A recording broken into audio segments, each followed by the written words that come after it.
start. Hey everyone, good afternoon. Welcome back. It has been so long since we met. The last time we met was about 1 month ago, but welcome back. I'm happy to be here, and today I'm joined with an amazing guest, Shufaa Yakut. So today's topic is about listening to your needs. Listening to your needs. So we're going to wait for everyone to just join in and get to the vibe of it, everything. I'm happy and pleased to be here with you. Thank you so much for joining. If you're joining, my name is Latifa, like I said, and my name is Shufaa.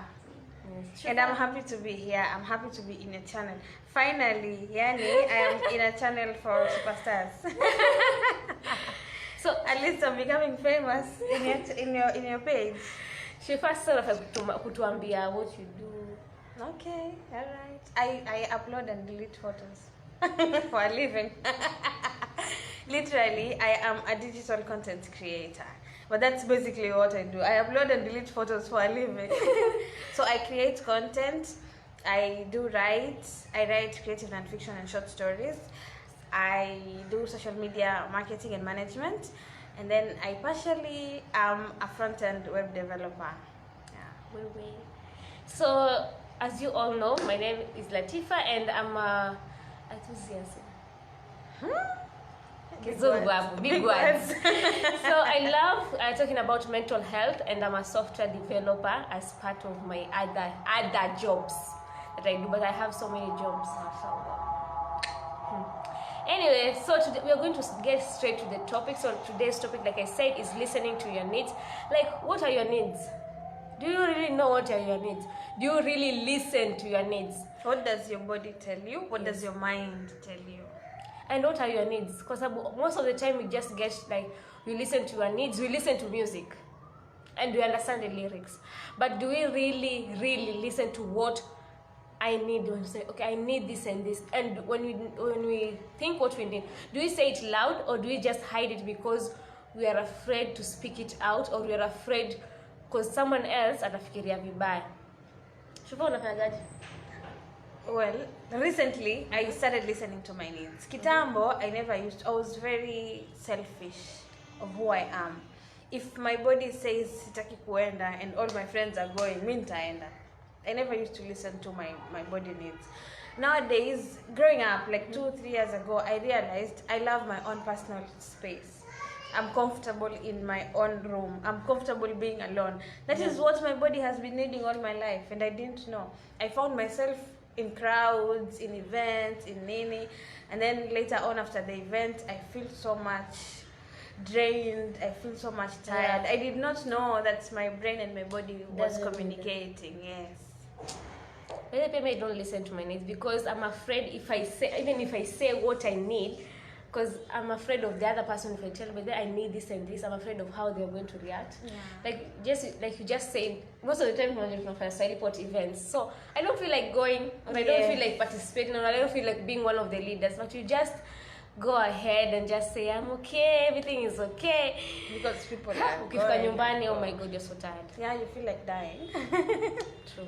So today's topic is listening to it. Like us, we don't really listen to our needs. And if we do, sometimes it's so happy. I learned kidogo how to listen to my needs, and the moment I spoke it out, I felt so good. Baka say I'm very proud of that moment when I listened to it and I spoke it out. These days I've learned how to speak it out. To just say, by there, I don't need this and I need this and this. Because I learned that it was affecting me mentally and emotionally. Because if I don't need it and I do it because of you, at the end of the day, I cry about it. And I'm like, do I really need this thing? Like, I feel unappreciated in this moment and this moment. Do I really need it? So, do you really listen to your needs like we do sometimes listen to our needs? Do you even hear your brain telling you something? You know, there's a difference. Your brain might tell you something and you don't hear it. Your body might tell you something and you don't hear it. And then there's the second part where you've heard what your brain wants. You've heard what your body wants. Now, are you listening to that? Ama unazihepa. And you know, in primary, in high school, tulifundishwa about listening skills. Yeah. Your body can tell you something. Kuna kitu tuseme kwa mfano. kuna kitu ukikula maziwa kila siku you vomit. Yeah. Ukikula maziwa kila siku you vomit. True. That is your body telling you that this thing is not good for you. It's not Ushaelewa? worth it. Yeah. But do you even care? No, because you're afraid of what people will say. Oh, why? Maringo. Salimii watu. Maybe the doctor told you do not shake Don't hands. shake hands. Maybe the doctor told you your hands are those people who have like sweaty hands. Yes. Kinasisi. Now when you go wash your hands, you're like, "Ay, kana maringo?" Haezi kusalimiana. Because you're afraid what people say.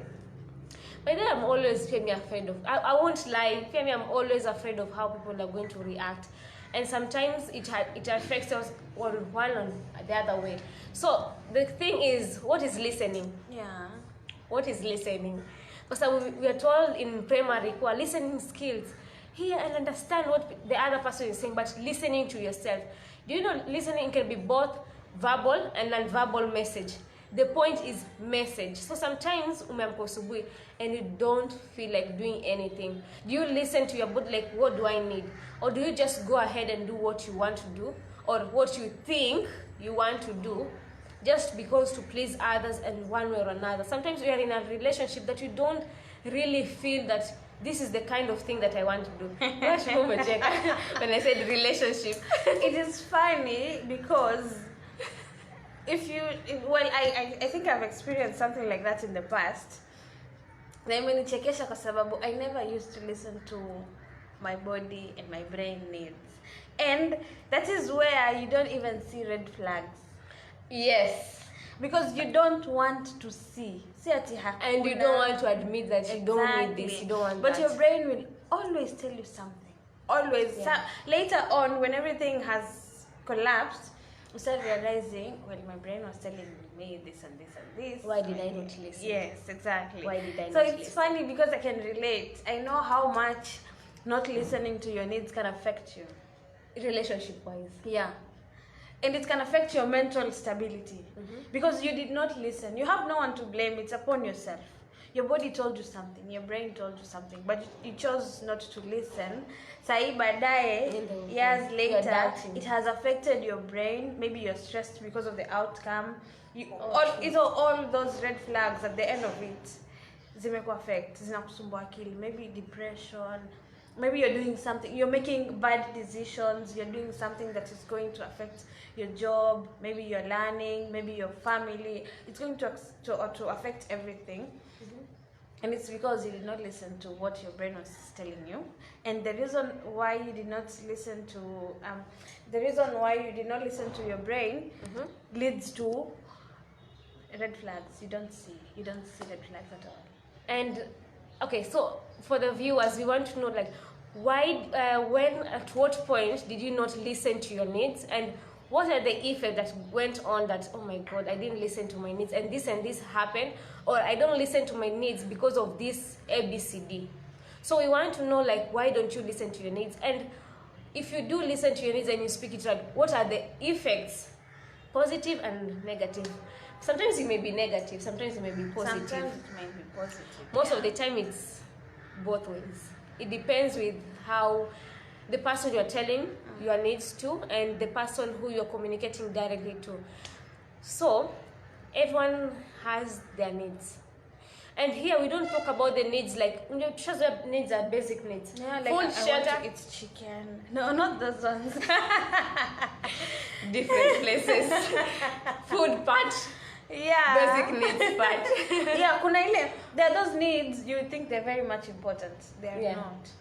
Just wake up and tell yourself, Mimi, sipendi kunywa chai ya strong. I know someone. Haupendi? You know someone. Yeah, I know someone who says, me, I don't like black tea. Okay, me, I don't like milk tea. So they assume they're listening to their needs.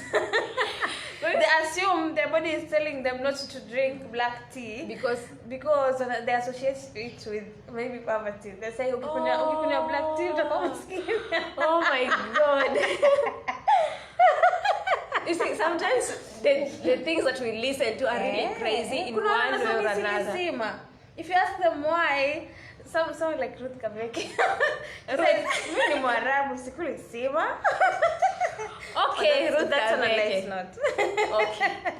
So what do I don't listen? Me spendi kula nini? I think I don't like taking milk tea because I think it will affect me. But I've never seen if it affects me. But I just don't like it. So you are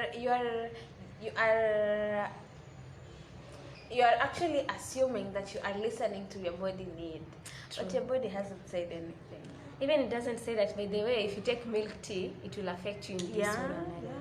I just listen because of other things. But anyway, we really want to know from you, like, what do you listen to? What do you think that there are some of your needs that you say, okay, I do this and this because I think those are my needs.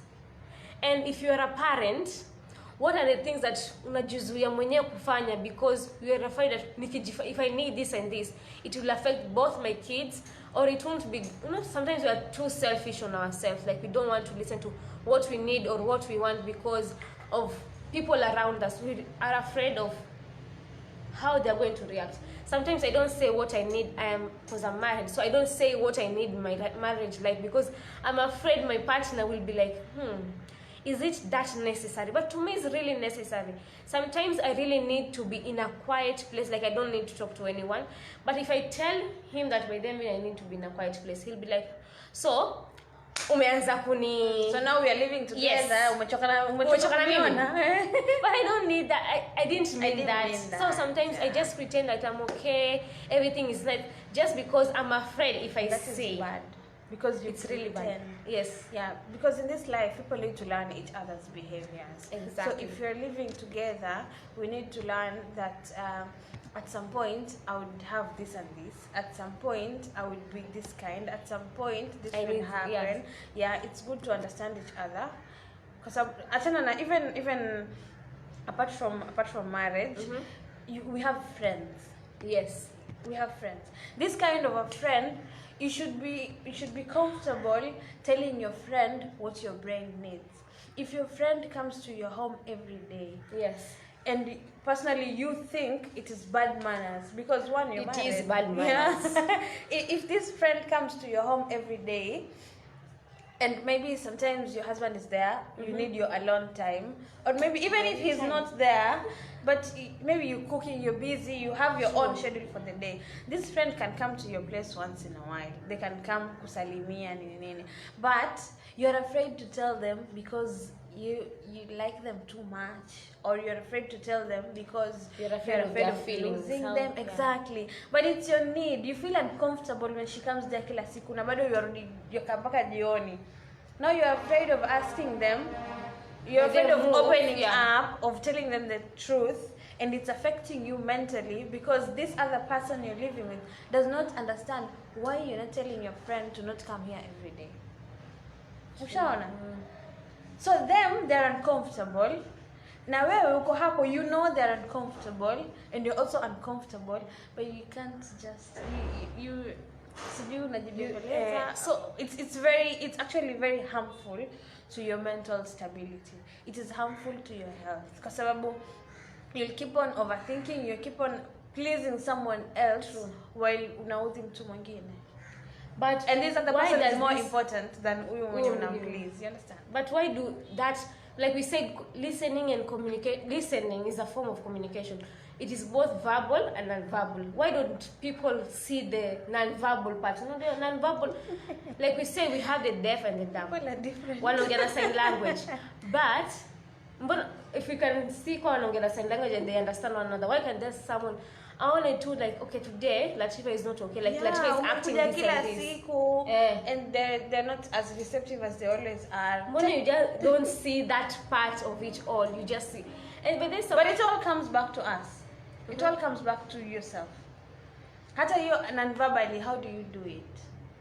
Do you take it from your head? Do you even listen what your brain wants? Are you doing it willingly? Ama tu kwa sababu you are uncomfortable, kwa sababu nani atasema, nani atacomplain.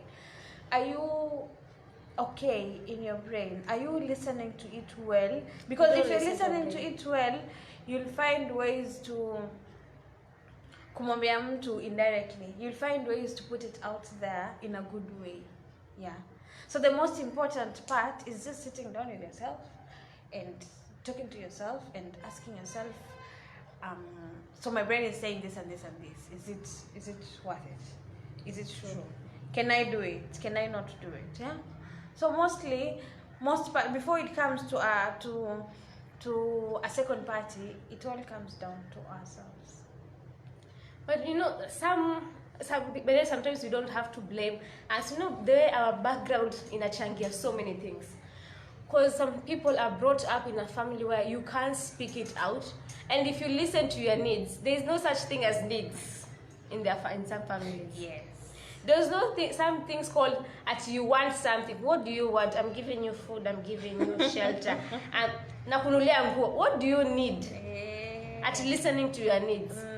But so you wake up in the morning, I just feel like I don't feel like talking to people. I just want to be alone. Because African women, mother, African parents, why do you feel like you don't want to talk to people? Unasikia umekuwa mkubwa, si ndio? Shida iko wapi? Uko na boyfriend anakusumbua? Nini yeye anakusumbua? Nini yeye anakusumbua? Mbona unaanza hivi? Ndio interview ushaanza. Unajua kama unaweza kukua mkubwa. But these are things that we are brought up with, like instead of them positively asking you, do you have any problem? Should I give you time? So, there's my cousin, one of my cousins. This is a story. I won't mention the name. Okay. So there's one of my cousin. I'll repeat Form 4 last year. You said this year I'm going Form 4, and then Corona happened. So I'm going to next year.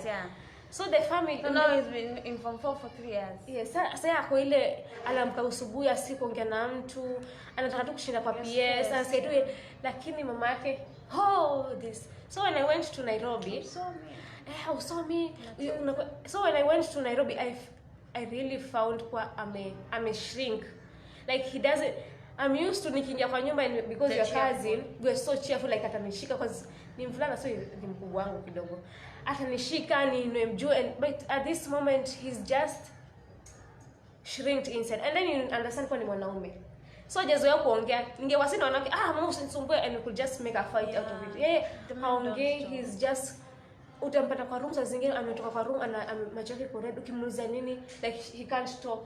So I'm like, why does this parent not understand kuwa this kid is going through this and this? You know, by the Form 4s, they're going through so much. A lot, thinking kwa kinamaliza Form 4 in na age ya 20 years na sasa ni university. So this is affecting them in one way or another. Apart from the age, someone has been thinking, I've been maybe doing my revisions for too long, but sasa ikifika next extent amashaanza kusahau. People are scared. Kuna wale they're just depressed because they're scared of mara niwe nimesahau ama ni fail ama nini. What will be the reaction, like what are people thinking in one or another? But for us parents, what are we trying and what are we giving out to our kids? It's okay to need something. It's okay to need something if it's mentally needing something mentally or physically. Sometimes it's true. You're giving the kid the world, all the clothes that he needs, everything that he needs, but still that kid is really shrinking in one or another. Do you really listen to them? And the non-verbal part of it, do you see how they are reacting? Sometimes wako happy, sometimes wako sad. Like for me, my sister anajua kwa nikichange my voice atajua kwa nimekasirika. Like they know when I'm changing my voice. Kwa sababu kwa nyumba I am so cheerful, lakini when I'm just going shut down, they know that there's something wrong with me. So that's the thing that for us, okay, in a way we sit ndo tutachangia because we need to show people by that I'm feeling this and this. But there's some kids, like I say, hatujalelewa kukua hivyo. Mimi mwenyewe nimeanza kukua this talkative since niko mkubwa. Nimeanza kuwa mkubwa since mkubwa. Nimeanza mkubwa because I've been surrounded in the community and everything. At least you get the confidence. Yes. And the confidence pia inakuwa okay, ukinyamaza utakaliwa. Exactly. But the kids ambayo washazoea hivyo. So what are we doing as friends, as the community to learn someone listen to themselves? What are you doing? Shufaa, what are you doing? Well, to help someone listen to themselves, the non-verbal part that comes in. Ushaona, if you see someone is uncomfortable, it means their brain is telling them something that they are not listening to. So if you are my friend, na leo nimekuja hapa and you're just unapita tu, like you're not settled, you're not comfortable, I will have to ask. kuna hii. I can't even ask directly at you what's up, yes. Yeah. But kuna zile vitu we will do. If I come here every day and you give me a cup of juice, one day I will come here and ask one day ile siku nikikuja and then utakuwa wajipitisha uko hivi, mara wajidai you're busy, you're sweeping. I will understand you don't want a visitor today, or you have too much on your exactly brain. Maybe you have some work to do, you have too much in your brain. True. First thing I'll do, I'll give you a space before asking you anything, because sometimes people are different. Kuna watu they can't talk when they're mad. You understand? So I'll give you your space, day 1, day 2. The second thing I'll do, I will ask, nitakuuliza, are you okay? Can I have some water? I'll see your reaction. Kama kila siku unanipa soda, today I'm asking for water. So I'll see your reaction. You'll be like, "Ai, unataka maji?" "Yes, unapata soda kila siku." I know you're okay. So that's the non-verbal cues that you give out. Yeah. So if I do that, I ask you for water and bado unakuwa like, sawa utapatia baadaye, I will understand there's also still something. You understand? And then I'll give you another space. At least maybe when you're okay, you can look for me. And talk or it if out. you take too long, I'll also reach out once in a while. You understand?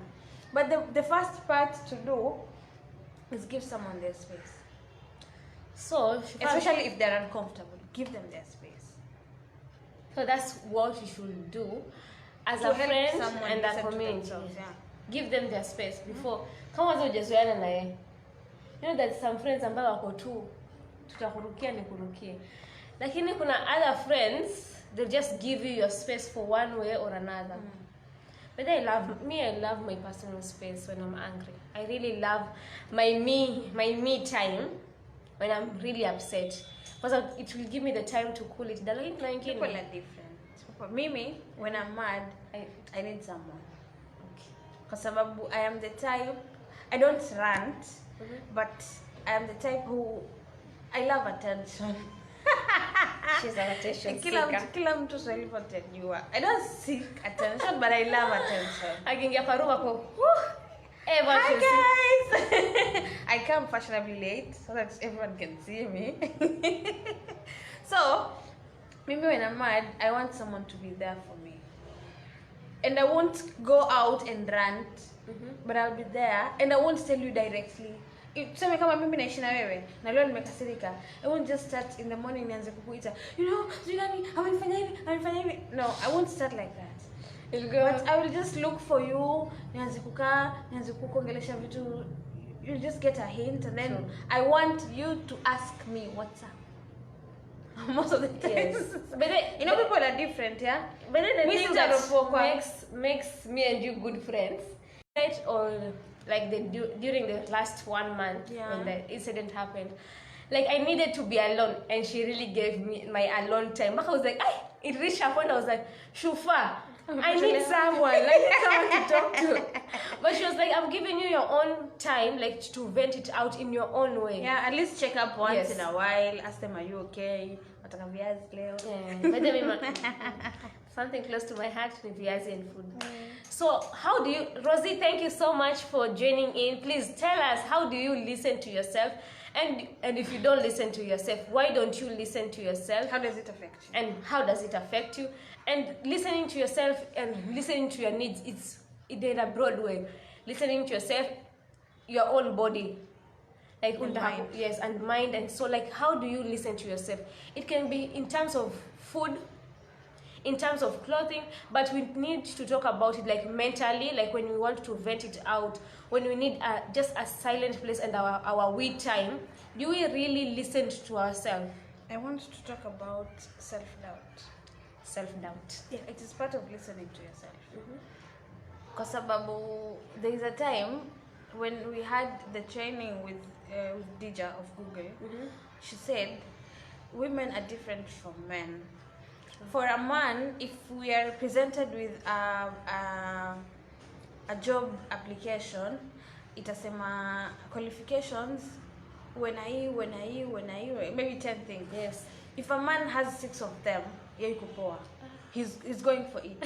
But if a woman has 8 of them, they'll be like, Miss Nafikisha, we doubt ourselves a lot, and that is one way of not listening to ourselves. We don't listen to our needs. I really need this job, but nikiangalia qualifications naona moja sina na I doubt myself. I go back. You understand? It has happened to me so many times. It is because you don't listen to yourself.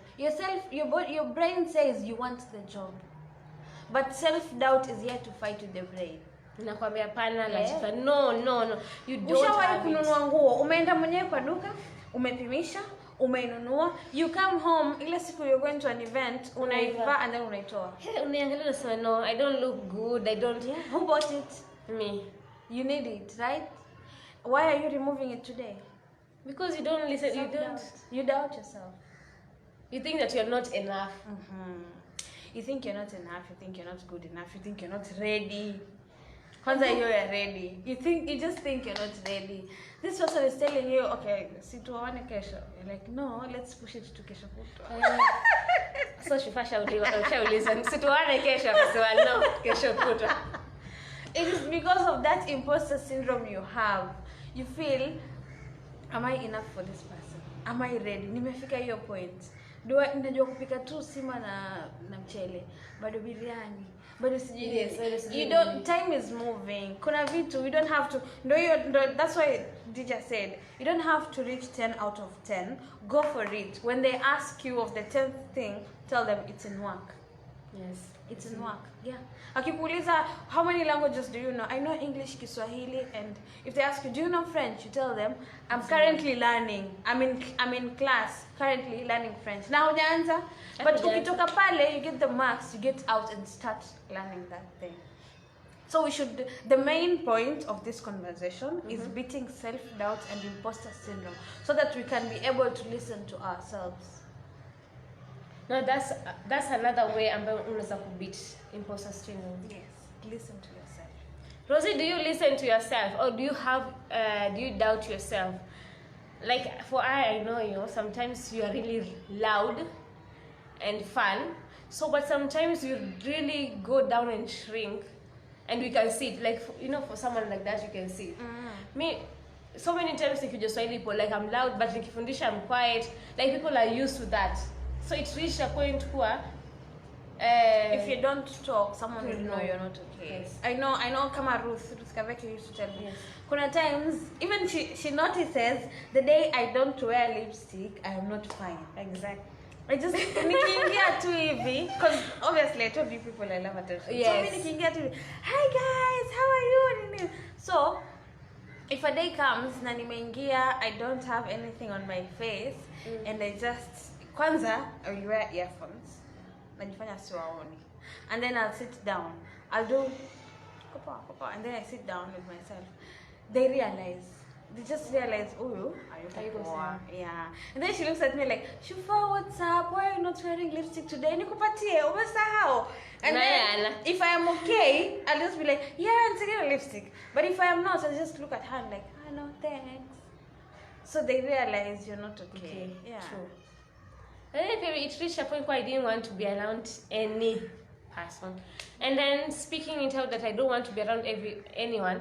Okay, so you see these few months, unafanya mental health, you should be able to know how to cure yourself when you're going through grief and everything. And I was like, forgive them. It was really confusing. Forgive them. But this last month, I've listened to myself. So when I don't feel like talking to anyone, I won't talk to anyone, or I won't do anything to please someone. Because one thing, it will affect you mentally. And if you just want to please, you don't tell it, go listen to everything that your mind tells you. Please don't listen to everything that your mind tells you. Kuna some things you really have to calculate step by step, what you need, what you don't need, what you want to listen. Is it at this time? Is it really, really, really important? And if you're angry about something, or if you're angry about someone, you don't feel like talking to them, listen to yourself. Just give yourself that time, because no one in this world will understand you better than you. Yeah. So please talk to us. Tell us how you feel when you don't listen to yourself. And if you do listen to yourself, what do you do? Do you talk it out? Do you do what you feel like doing? Or do you just say, life is too short, so tell us what you do? In relationship wise, I don't think I can say anything more, because by the way, I'm not good in relationship talks. That's one thing.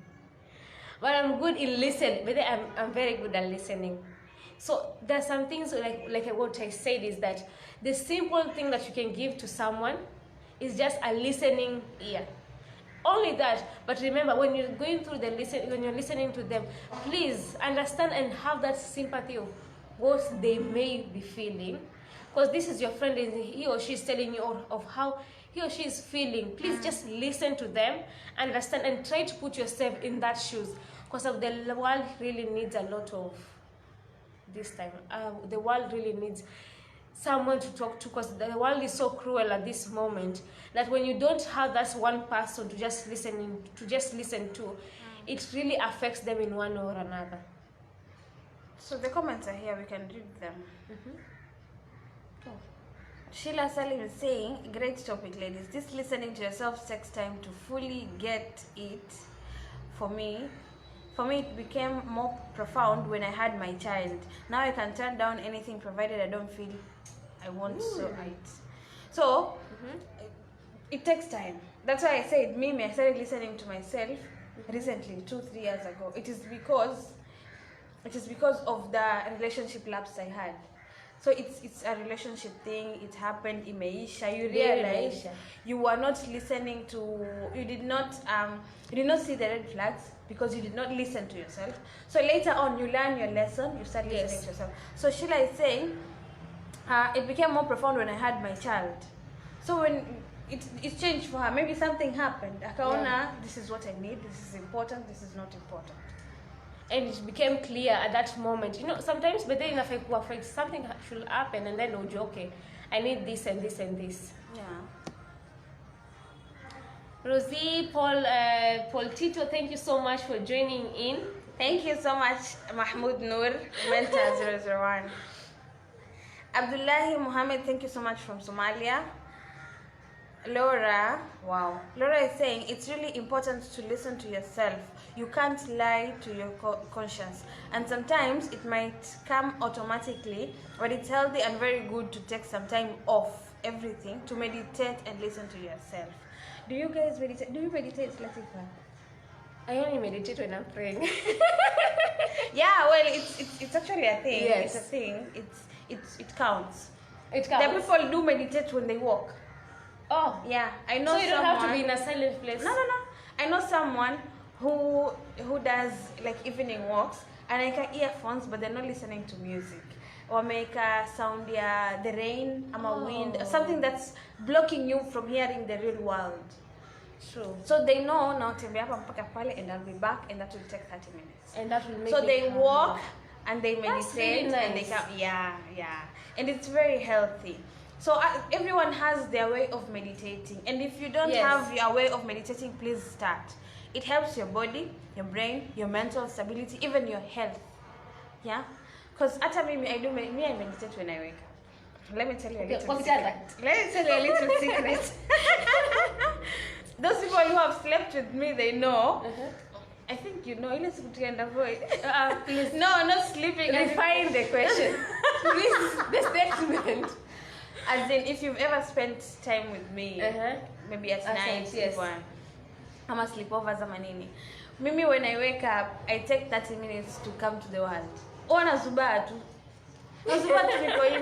People don't know. But you take your time to meditate and listen to how the day is going to be. But that's really nice.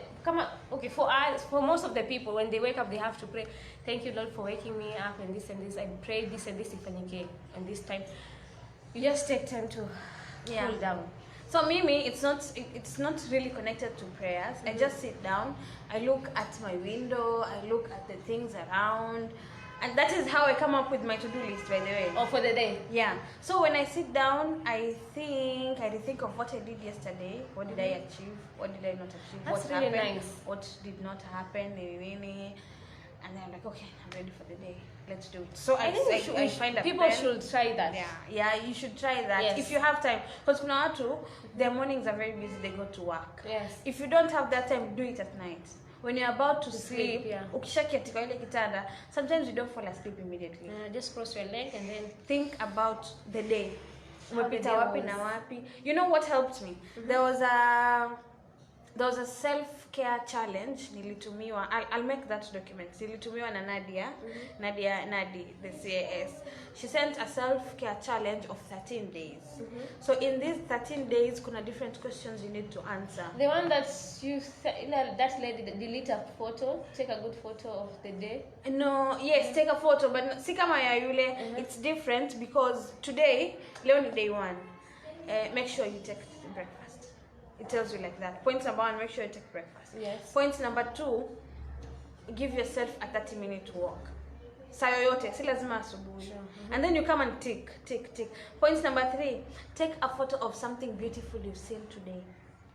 Yes. And then number 4, write yourself a love letter of 1 sentence. Ama tell yourself something nice. Waiandika. Like you see, kwa Facebook, kwa WhatsApp, I've started this trend. Like every day, there's something new. But then you should have that challenge. Like people don't. But then plan is the whole day. I'll make that document. I just say anything good about themselves. Yeah. I know people. I know people. Yeah. You don't know Yes. your worth. You don't even care. You don't have the time to listen to your brain. So in this challenge, kuna day, that day utajiandikia kitu kizuri. The following day yakwambia take a photo of something bad that you've seen. Yes. Take a photo of something that is disturbing you. We will be posting that on the On your page. Yeah, on the page of every day the small challenges that we should be doing. Like today, just say something good about yourself. Do you really say good things about yourself? Rosie, do you say anything good about yourself? And that's another form of you listening to yourself. Because me the whole day, but it may be sometimes in a picture I've not said anything good about myself. I've seen a very good question here. How do you balance between listening to yourself and the society/family expectations? How do you balance listening to yourself? Let's start from there. And the community, let's say the society. Oh my God, the society needs a lot from us. It all comes down to self-doubt. Yes. And confidence. Me personally, that's what I think. Kwa sababu, I know my community expects me to kutoka nje na buibui. Yeah. But Islamically, tumeambiwa just cover up. Yeah. Maybe my body is telling me just cover up. So lazima uvae buibui. Maybe. You know? So those are two things you're not sure which one to do. Kwa sababu with this community ndo watu unaishi nao. And then, do you know, like, when you do something wrong to the community, obviously they're going to say something bad to you. So you pretend to do something to just please the community. So you, at that point, you don't listen to yourself. But you can balance depending on the pros and cons. Hii kitu nikifanya, you weigh how much is it going to affect the community compared to affecting me. Yeah. Or how much is this thing going to affect me compared to affecting the community. Lazima mmoja ataanguka. Lazima. So we need to compromise. How you balance is you need to compromise first. Who is going to fall between the two of you? Between yourself you and the the community. community. But you love the community too much, you don't want the community to fall. How hard are you going to fall? But if you fall that hard, will it affect you mentally, physically, and emotionally? And remember, when it affects you both mentally and physically, you can't do anything to please the community or your family. Yeah, because you need to give time to yourself. But then Ukishaumia, kesho utafanya tena, utaumia, Yes. kesho kutu utafanya tena, utaumia. Utaumia. Is the community really there for you? Is the society really there for you? Is When it you really fall. worth it? Is it? Or leo ukiamua you're giving this to yourself na umesema leo community ianguke. Yeah. Watakupiga mawe, wakupige mawe. But kesho ukiwafanyia wao, are they even going to thank you? Do they really usually remember you? Are they there for you? Or when you just post that one picture, Mama, mashallah, I'm proud of you. But does anyone just ask you like deeply, are you okay? Wacha hiyo. Leo I post something, I am selling this gadget. Nobody is buying. Monday, I am selling this gadget. Tuesday, I am selling this gadget. No one is replying. On Friday, Latifa comes and buy, and I'm out there like, guys, finally I managed to sell my gadget and I am now launching my shop. nimenunua nyingi. Kila mtu congratulations. That is me, Shufaa. Lakini kesho nani Jada Pinkett ama Augusta Alsina atoe the same thing, utanunua Latifa. Kwa sababu ni Rihanna ameweka. Obvious. Why? Because I want to nionekane mimi. Why? By the way, do we do that? And we are selling the same thing. Maybe nimeuza hujanunua, lakini congratulations. Well, suddenly you become my sister. Suddenly you get cousins. Suddenly you get, hi sis, I'm so proud of you. Hi sis, hi babe. So online. And then you try to please the society and listen to the society more than when you listen to yourself. So for me, I really think that you should first listen to yourself. Will it help you physically and emotionally and mentally? If it doesn't, Akwabi says, great topic. At times we run away from our own voices. Yes, and it's affecting us. But it's until it affects you is when you realize you are not listening to it. But right now, we are trying to find a way to listen to ourselves before it affects us. We're learning to find ways to stop running. Stop running rushing. We are running away from our brains. It's called work of thought. I learned that. Sit down. Yes. Sit down. But then this COVID-19 has given me time to just sit down and listen to myself. It was hard, I'm telling you. It's a working process. Just like Rosie said, it's a working process for her, step by step. It's also a work. It took a time. Yeah, Shufaa, it took time for you to listen to yourself. Yeah, actually it took a lot of time. Yes. Even after that, I started listening to myself in specific things, not everything. Yeah. But this year, especially after April, after Ramadan, I sat down with myself. I have a committee. I sat down with the whole committee. People don't understand. I listened to all of them. I wrote notes from all of them. Manake niko na yule the good girl, niko na yule the loud girl, niko na yule the silent one, and then I have a rude girl in my brain. You don't know Which her. one? I have a rude girl. I don't know her. I have a rude girl in my brain who usually answers people kimoyomoyo. Oh. Because I was not listening to myself. Unajua mtu anakuja pale na Shufaa, mbona umeacha sijui nini pale? So this rude girl from my brain is like but in our siongei You're just like okay, I'm sorry, nitatoa. So I'm not fully listening to myself. I learned niliweka meeting. I started writing notes and realized like I need to listen to all of them. And it's a good thing where you first sat down and just listen to what these other committee are before we engage to one part on another. You have to know all of them. You have to know all your personalities. You have to know uko na wangapi. That's and which one are you avoiding? Ni mgani unajifanya umuelewi? Yule ambaye unasema na ni mgani ambaye you always shut down. For me, like I used to do, mtu akiniambia Latifa fanya hii, nitafanyia ina shida, it's okay, I'll do it for you. And it was really exhausting. So I learned to listen to myself and then just Latifa, I can't. I can't. Not because I don't want to, I just can't. There's a difference between when you don't want to and you can't. Yeah. Yes, so me I can't. I just can't at that moment. But I want to help you, but I just can't because maybe you're busy with something else. Yes. Yeah? You know. And then sometimes I found a way where, I used to support people. What? Hiyo kuuza.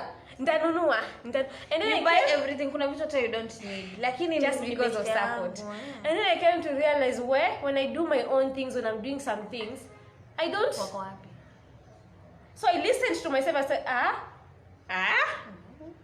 Is it worth it? Is it worth it? Yeah. Is it worth it for the society?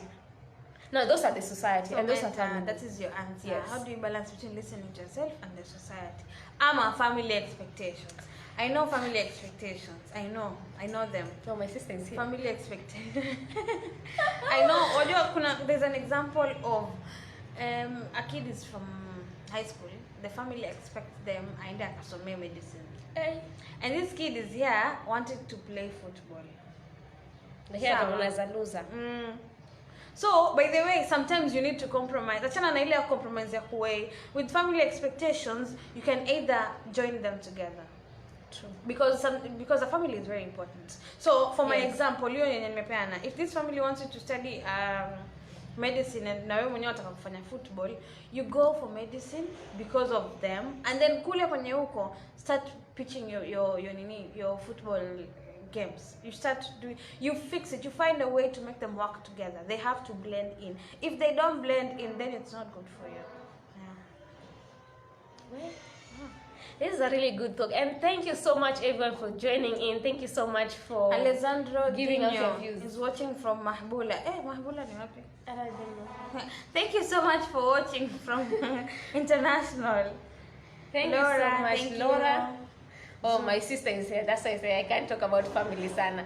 Thank you so much, Ruth Kaveke, for joining in. We have talked a lot about you. Yeah, we've mentioned you a lot. So, how an do you icon. listen to yourself? How do you talk to yourself? We want to listen to know more and learn when you started listening to yourself, and at what point did you start listening to your point? Because we can't say that we started listening to ourselves at a younger age. Like I say, our background and our family, some of the family members where we are brought up in, we are told you shouldn't listen. Mama, but then I don't feel like talking to anyone. Not in African community. So as a coming the family parents, expects you to get married at 23. listen And to you yourself. are there at 23. Unajua vizuri sana, you don't have a stable Yes. job. Your family sees you with nice things. Leo umenunua bibui, kesho umenunua viatu, Next time kesho umenunua umenunua dera. bad. So they think you're okay. True. Haujaiomba fare, nini, you're okay. They want you to get married. You have a job. Wewe warauka kila siku. Nini nakuzuia usielewe? Tumekusomesha, tumekulisha. Sasa hivi warauka, sisi tunaona uko poa. So They your don't family listen. expects you to get married at 23. You're here, you're 24 years and your head is eating you up. You don't even have savings. Hauna kitu kwa bank account. And you're still thinking that, okay, and you can't even tell them, but I don't want to do this and this, because you're afraid of their reaction. Yeah. Do you know some people even they're cast out of their family because they just spoke it of what they are listening to? Well, you've got to be polite. I don't compose. Actually, by there, I don't want to do this and this. Even it goes to the career. I don't want to do this and this. I'm listening to myself, and I want to do this and this. Yeah, I've seen a lot of people do Well, that. if you do this and this, outside, please yeah. don't see us as your family members. And it's really bad. Like us as the community, us as the family, do we give our people, do we give people that we love chance to listen to themselves, and do we give them that opportunity to just vent it out? But then we don't vent out. Me, I can't vent out in front of my sister.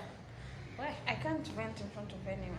Yes, because But you're I afraid think of their my reaction. mom understands me when I am very silent. Yes. Yeah. She understands huyu alikuwa hataki kufanya hii kitu. She just gets bored.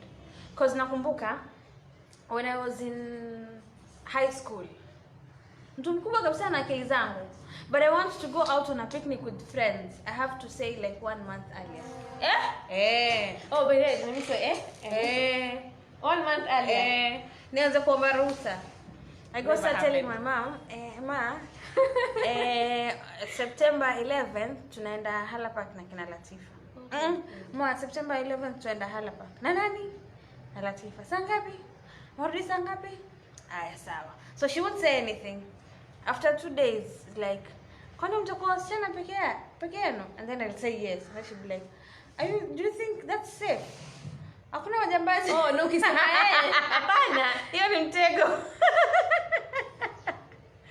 So, atakupatia obstacles. Yes. Oh, it's not safe. Oh, si nini.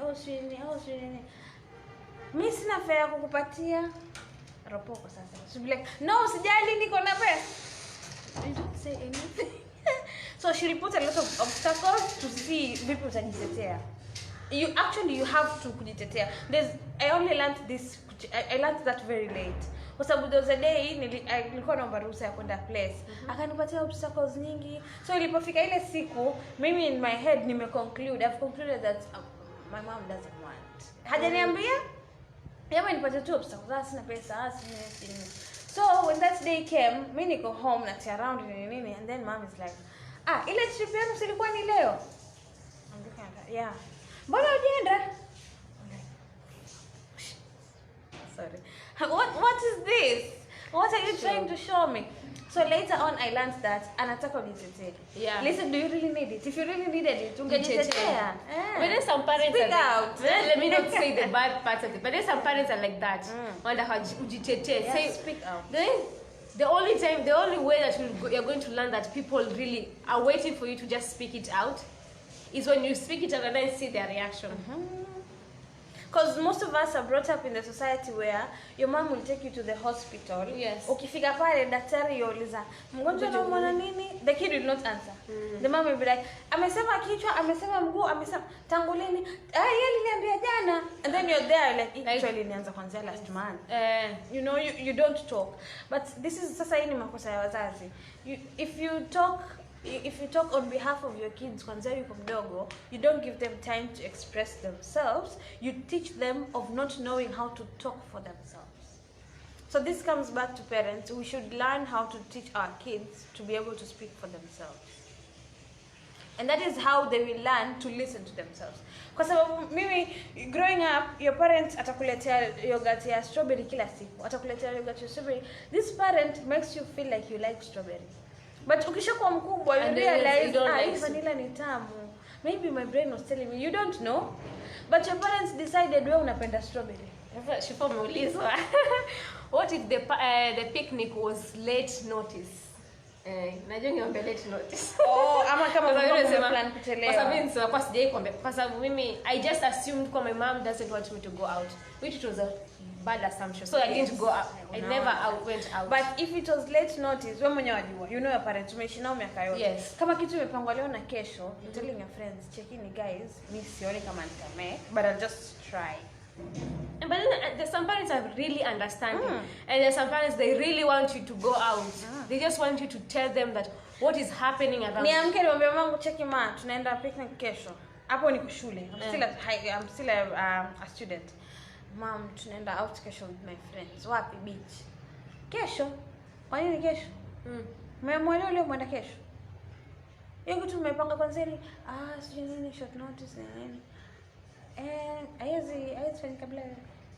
So she's not telling you no. No, yes, and akaujitetea. Haiwezi fanya kabla wewe.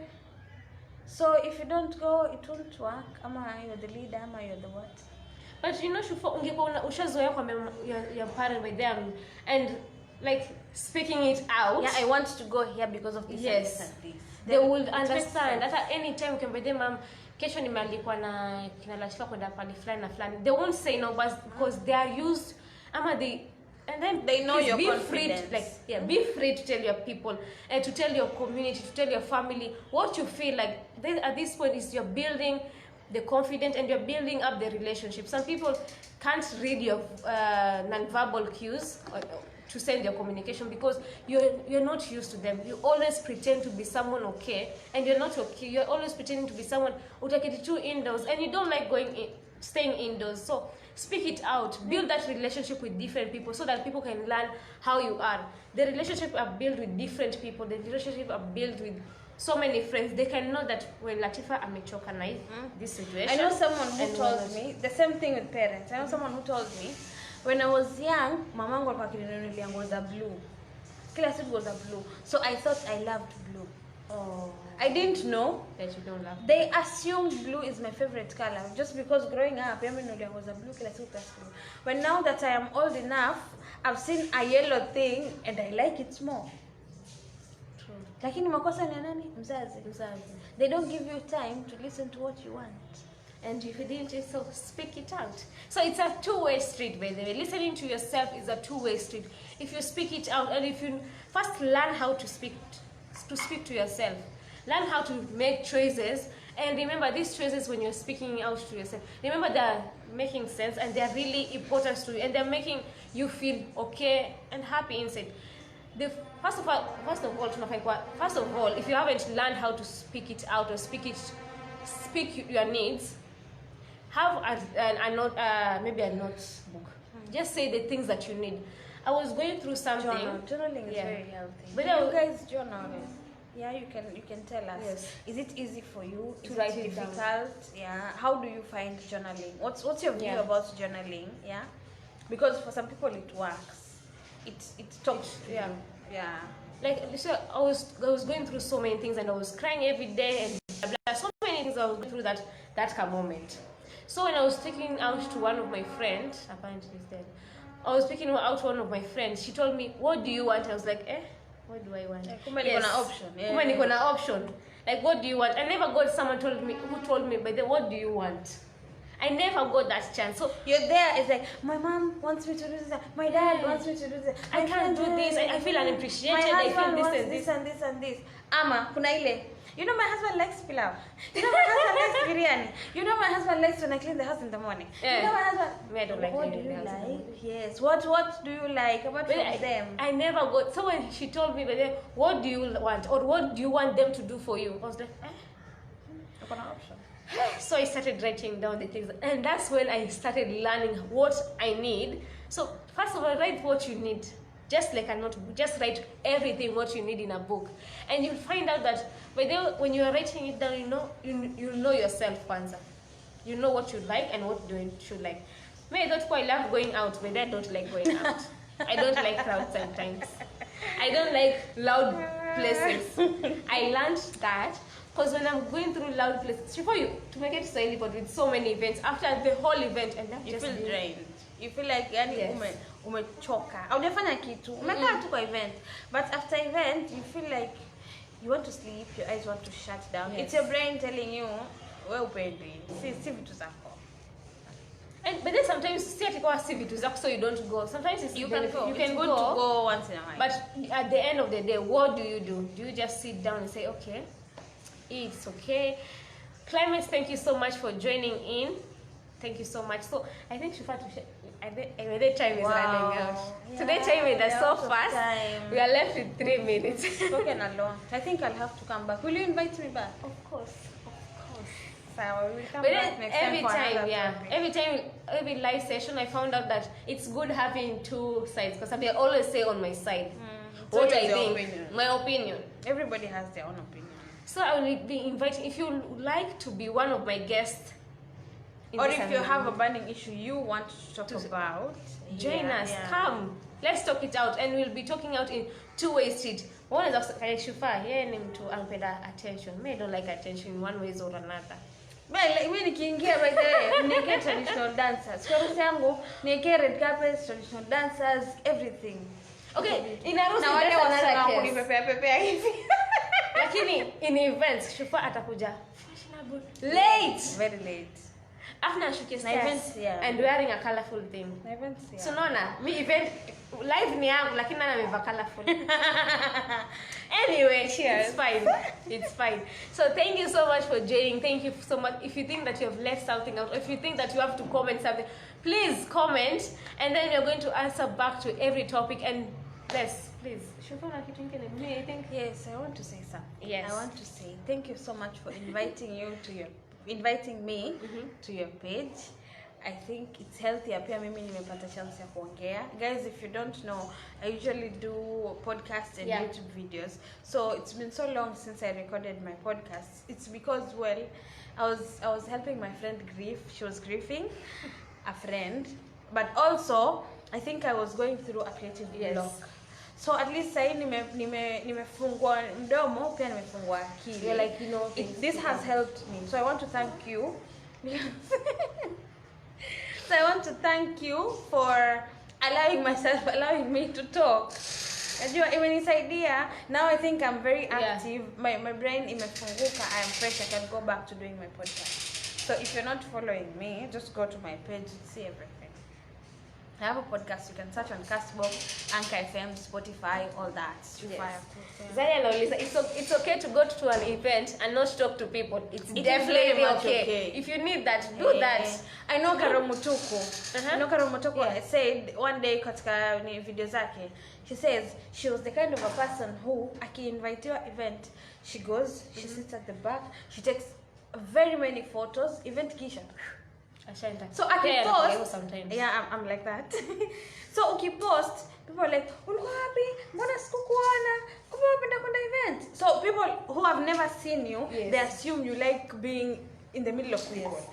nimeona mapicha upenda kwenda event, mbona hii event sikukuona?